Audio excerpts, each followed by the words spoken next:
Alright guys, time to go back again today. Hope you're all doing well and enjoying your day so far. Welcome back to Valorant News. The Last Chance Qualifier is continuing, so much to dive into today. Two great series last night. Definitely a lot of follow-up and reaction, some drama on the timeline, some spice on it most certainly. We're going to dive into this stuff. Very much intrigued to your thoughts in the comment section below. If you enjoyed the video, hitting the like button is the best thing you can do to help this channel reach more people. And please consider subscribing if you haven't already. Not too far away from 200. Just love to see it. This and the bracket for the LCQ. We saw 100 Thieves lost to Rise Nation yesterday in that 2-1 situation. Cloud9 Blue versus Xset was first up, then 100 Thieves to play the winner of that. The winner of that, of course, to face Rise for the possibility to qualify for champions. This is how things start off. Xset versus Cloud9 Blue.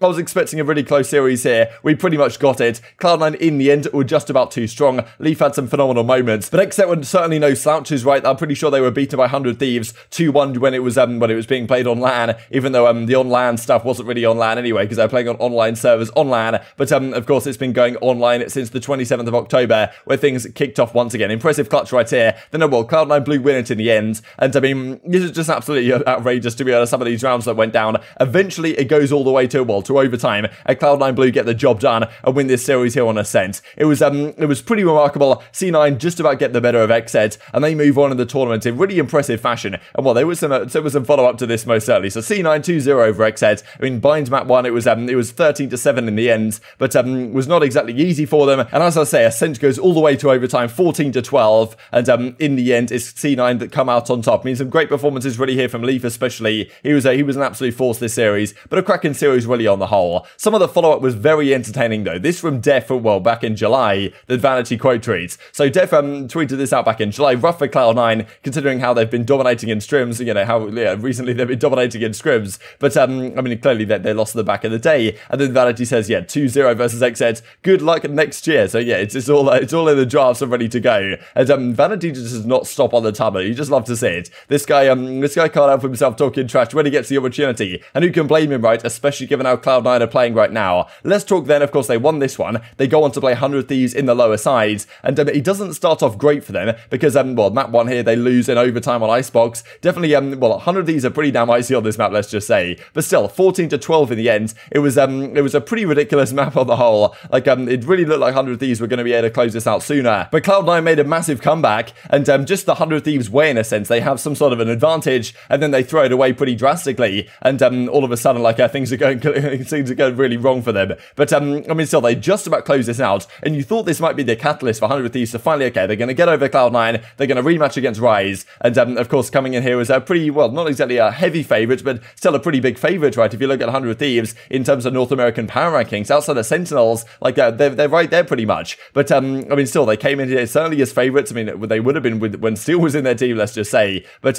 yeah, not the case anymore, most certainly. It then goes to map 2 on Haven, and I mean, yeah, Hiko and Boy make some nice plays. I mean, Boy, I think, really held his own, right? A lot of people talking about Boy and saying, like, this guy's trash or whatever, but he's not expected to come into this team and drop incredible numbers. That's the job of the rest of the guys. Like, I think he really held his own here. If anything, it was kind of like Ethan, who had a really poor series here in this, and we'll have a look at the stats here in a second. Nitro didn't play great either, but yeah, I think Boy, like, kind of did his job here, to be honest. I think, you know, you got to give some respect in that sense. But anyway, Cloud9 Blue win this map 2 Haven relatively comfortably, and this especially was a ridiculous clip here from Vanity. The Cosmic Divide is up, blocking the bullets, of course, but I mean, here he goes with the knife straight through the Cosmic Divide, takes down the kill, wins the clutch as well. Like, Vanity making some ridiculous plays here that Cloud9 point out. Never really seen something like this before, and that was huge to get them back to 6-6 here, because 100 Thieves were on a tear, and this was a massive round ready for C9 to retake that momentum, and it continues into the final map as well. They win Haven relatively comfortably, they go to Breeze and just dominate, despite some nice plays here from Nitro. Like, I mean, 7-2 it was at this point, C9 with a massive advantage, and we saw, to be honest, 100 Thieves choke a similar lead yesterday. Doesn't happen to Cloud9, they close this one out, and as you can see, on the whole, like, I mean, Icebox, as you can see, 14-12, went to overtime, then 13-9, then 13-5 in the end on Breeze. So honestly, 100 Thieves kind of got bodied towards the end of their series. Zephyr had a monster one, and I mean, as you can see, Ethan,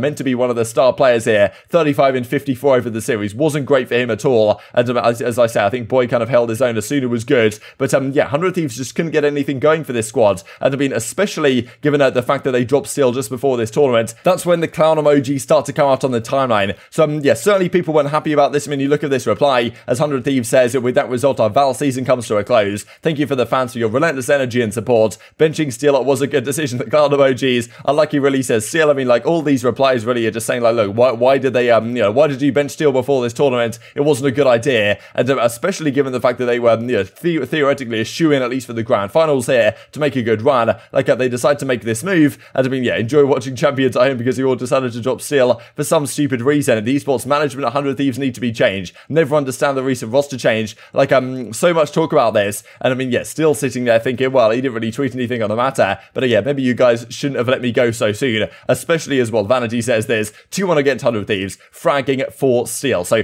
pretty remarkable stuff. And I mean, yes, in the end, it's 100 Thieves who bow out of this tournament. They will not be going to Champions. As he goes, there's GG's Cloud9, lost 1-2 and are out of NALCQ. Devastated, understandably so. But I mean, yeah, if they don't make that roster change, are things different here at the LCQ? You might well think that's the case. Losing 2-1 to Rise into Cloud9, not the result the 100 Thieves were looking for here, most certainly. And well, this is how things are going. Today, it finishes off 7 PM GMT. That's when the grand final begins, at least over here in the UK. Rise versus Cloud9 Blue. But I mean, yes, 100 Thieves here losing in the lower final after having such a good early run against Gen G and Exit when it was played on LAN. Since moving online, I mean, they were just clearly not good enough at the end of the day. And well, whether that roster change has come back to bite them, I suppose it certainly has. Very much intrigued to your thoughts on all this stuff in the comment section below. Hope you guys enjoyed the video. If you did enjoy it, hitting the like button is the best thing you can do to help out the YouTube overlords. Know this is a good video. Other people like you may enjoy it as well, and upgrade the competitive Valorant community. Thank you for watching as always. Take care, and I will see you next time. Mitch actually threw the Nebula. Back and short is able to get one onto BCJ. Cloud9 is now, they are surrounding this site. 2 in the middle, it's in can. 1 all the way in Kobe. In goes the showstopper early. Zekin gonna be able to get 1. Now he has to clutch it out. 1v3. Zekin able to get 3. Make it another one. 1v1 against Mitch. Mitch takes him down to 11 HP. Zekin dancing through. Oh my God. Lands on his feet. Zekin, the youngster, with a 4K. From right behind the wall, he can play a 50-50 with BCJ behind it. And yes, he will. There goes the other Cosmic Divide going down, and Pure wins out his 50-50. Zeta going in goes down 2. Vanity now in a 1v4. He's in the only spot that could possibly be successful for this player. Gravity Well going in. If he lives, he wins! He got the kill! He got the kill! Vanity, you legend! But not quite. Stolen away. Wow. Oh my God, I think he tucked his head in between his shoulders on that one. I know I did. Asuna still to get that first shot in to make sure he's still in the face. Of course, he went back into the fight. You know this guy. He's going to need a heal. Ethan just does that, jumps up to make sure he's nice and healthy. The peek coming from Ethan. He catches Zeta looking left, and Asuna's going to retrade back. Another one. This could be 100 Thieves finalizing Icebox as they gave so many rounds back to Cloud9 Blue. We hardly see Hiko in a first blood situation, but he actually is put in one there and is able to come up big with them. Usually last alive to make sure his darts can do big work. Oh, he gets sucked in, but he still has the shot.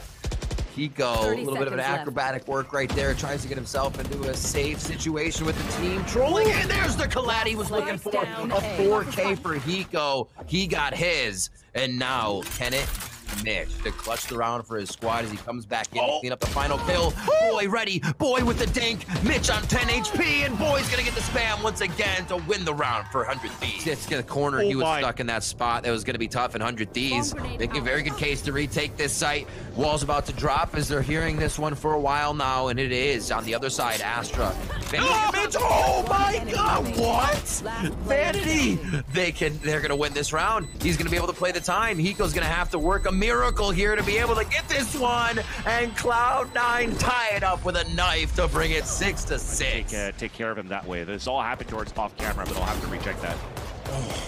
Nitro, Deja Vu, this is how he came online last time as well to make the comeback versus Ascend in Berlin. Will it happen here? It's going to be a tough one.